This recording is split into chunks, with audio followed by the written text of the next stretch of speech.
Mounia Aram, présidente et fondatrice de Mounia Aram Company, spécialisée dans l'animation africaine. Au Maroc, il n'y a pas encore de réel marché de l'animation. Nous n'avons pas de vrais studios dédiés à l'animation. Il y a des sociétés qui sont éditeurs, par exemple, de livres et qui, à côté, font un peu d'animation. Il y a aussi des gens du secteur de la publicité au Maroc qui font de l'animation. Mais un réel studio d'animation dédié, il n'y en a pas au Maroc aujourd'hui.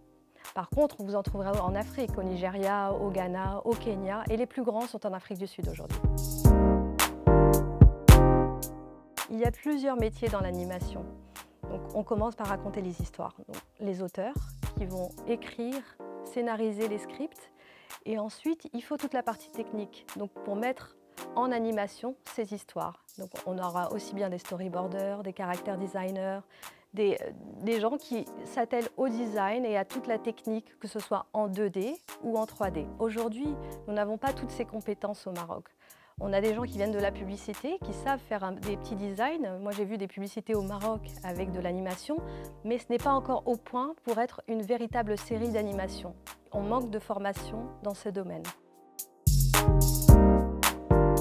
Aujourd'hui, les principaux diffuseurs, on les trouve sur Internet. Donc, comme on le sait, la population est très jeune, surtout en Afrique. On a 60% de la population à moins de 25 ans. Donc ils sont sur leur smartphone, sur leur ordinateur ou sur leur tablette. L'animation, pour les petits, on les trouve à la télé. Donc la télévision diffuse beaucoup de contenu pour les tout petits. Mais à partir de 6-10 ans, on les trouve sur les plateformes. La distribution, c'est toute une négociation. Donc là, c'est du commercial, on parle de commercial.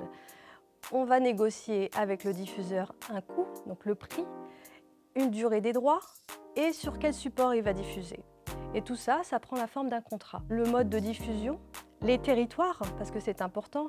Par exemple, si je vends au Maroc, peut-être que le Maroc voudra diffuser aussi au Moyen-Orient, on ne sait jamais. Et donc il faut délimiter tout ça, on sécurise ça, le commercial sécurise cette partie-là. Une fois que c'est sécurisé, là on rentre dans le contrat qui est plus long. Et ça, là, ce sont les services juridiques et du diffuseur et du distributeur qui rentrent en action.